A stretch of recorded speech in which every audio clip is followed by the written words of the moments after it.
What up, y'all? What up? Good afternoon. I'm on my way back to work. This is another Car Talks. So bear with me because I'm on my way back to work. But I had a few points that I wanted to make. I am, first of all, I'm tired. A lot of work. I'm tired. But I thank God for suffice grace and sustainment. So I'll be fine. I'll be fine. I have a lot of people that instant message me, that DM me, that text me, that leave me voice messages, and they are very positive messages, and I appreciate that so much. So I want to highlight in this conversation the positive messages that people send me to keep going, right? I want to highlight that. I want to say something about it. First of all, I want to say thank you to those people for not making me feel alienated. Thank you to those people who understand a portion of my pain, even though they don't understand all of it. Thank you to those people who are not judging. And thank you to those people who thank me because I have the courage to really speak my truth. I did not know at all that I would have such an effect on people, but it feels really good. It's just me trying to process this, what I'm going through. Like I was talking to one of my girlfriends the other day, and she was like, well, check this out, chick. It ain't like we can afford therapy, so we got to help each other. We are each other's therapists. And I thought that was kind of cool. You know, I thought that was kind of cool because that is how I feel. See, in my healing process, because I know myself better than anyone, in my healing process, for me, what's working is to talk about my pain, to talk about the experience, to express it the best way that I know how, and that's the way I release it. And you know, I have reached a pressure point in my pain, and I call it a pressure point because when you're going to get a massage, right, and they hit a certain point of stress in the body, usually it's called a pressure point, and they have to focus massaging that area a little more to get the stress to be loosened, to release that tension in your body. That's why I made that reference. So I've made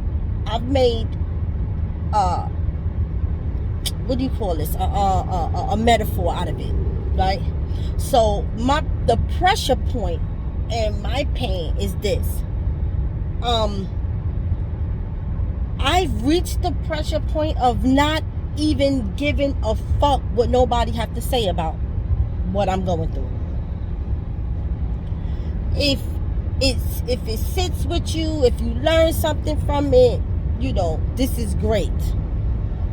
For anybody that have anything negative to say, I don't give a fuck. What my experience is for me. It's not for you.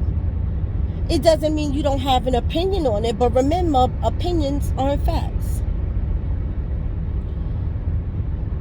If people feel like, oh no, she putting her business out there, I don't give a fuck about what it is that you think and you feel. One of my fly girls inboxed me and told me, I call her fly girl because to me, right, she reminds me of one of the fly girls from In Living Color.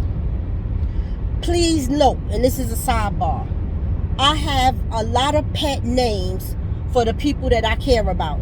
It is no disrespect to them as a person, all right? It's because I'm not going to disclose their governmental information. I'm not going to disclose who they really are, but because they hold a special place with me, I make up pet names for them. And sometimes you'll know because, I'll address you by that name. One of my girlfriends, I call her Butterfly. So this other homegirl of mine, I call her Fly Girl. She reminds me of the Fly Girl from In Living Color. And the reason why she reminds me of the Fly Girls from In Living Color is because just in that 80s and 90s era, the dancers, they were so full of energy. They was always on point. They was always on beat, and they was always flying. They had versatility, and she just puts me in the mind of that. So to shorten the story, Fly Girl instant messaged me, and she said, I think you're an amazing person, so thank you for that compliment. And then she said, people are gonna say that you're telling too much of your business. And I said, you know what? You're right. People are going to say that. But in my processing of this pain and my experience, I've done reached the point where I don't give a fuck what people say. I don't. I could care less. I'm not perfect. Again, I'm not a professional. We all go through something. It's just depending on how you process it. Now, for some people, they go inward. They go inward about what it is that they're going through. I'm not that person. I gotta release this motherfucking shit, and I gotta release it the best way I know how, because I know me. And during my process of healing, you know what helps me? To talk about it.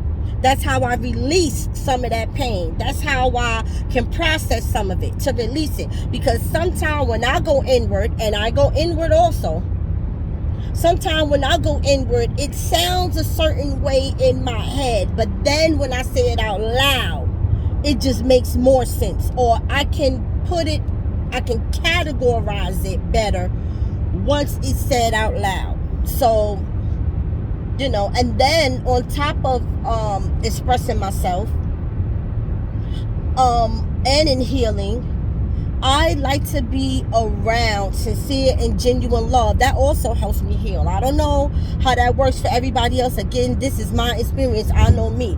To be around sincere and genuine love is to be in a cipher.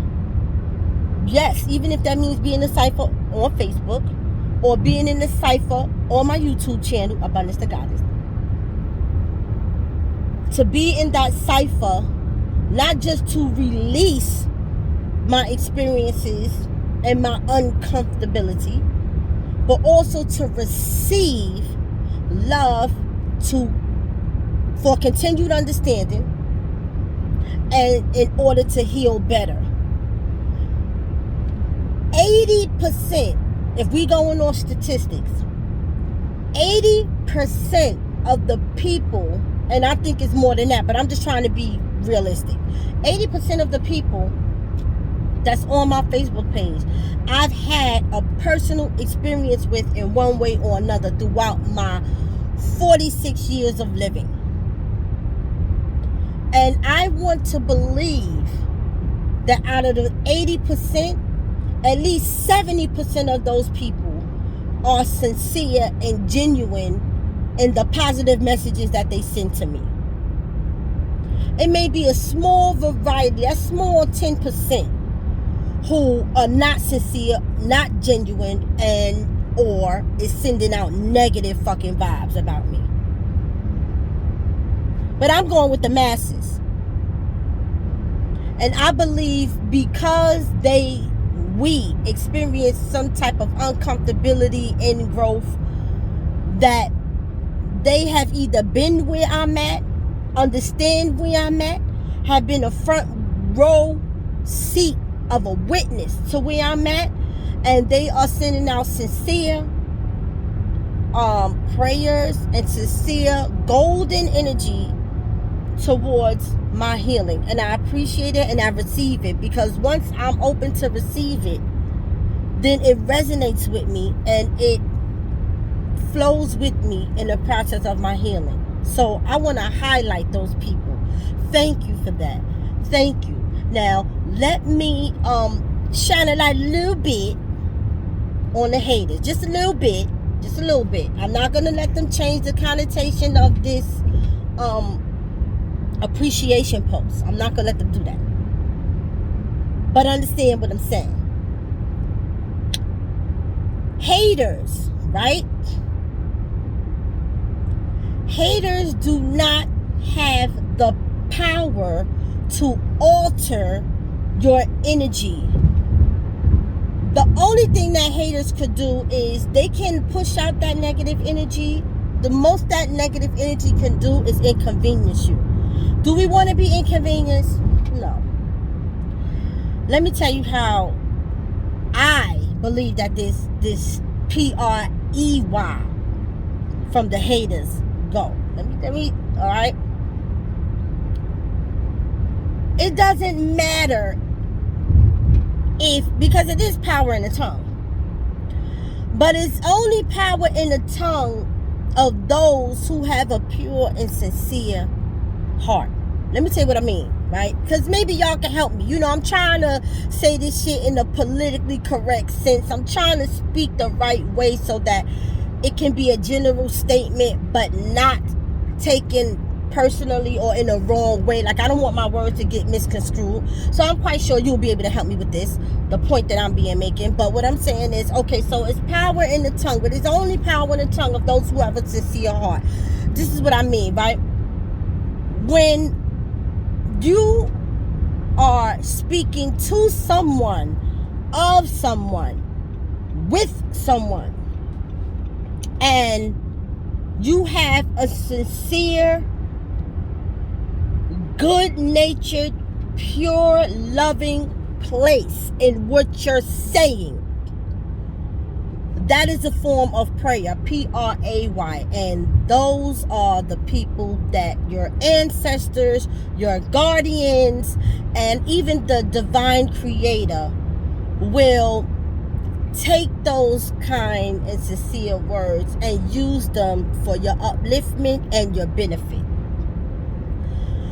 Those who speak a certain way but hold malice and begrudgment in their heart, that's a spell that they putting on you. That's a spell. They saying one thing, but their spirit and their soul is saying something else. Those people, when they cast their spells on you, cannot fool the divine creator. I don't give a fuck what type of performance they fucking putting on to make that shit sound like it means something. They cannot fool your ancestors, your spirit guides, your divine creator, and anyone that you serve or have a positive, enlightened relationship. They can't fool them people. What the ancestors and the spirit guides and the creators then do once someone casts that spell on you is they use that for your greater good. Meanwhile, the person that's casting the spell is setting up their own karma. All right? You ever read that part in the Bible where it says, God will use your enemies for your footstool? You ever heard the elder say, God will turn water into wine? You ever heard the elder say, people will turn around and use things to try to hurt you, but God will use it for your benefit? You ever heard people say, or the elders say,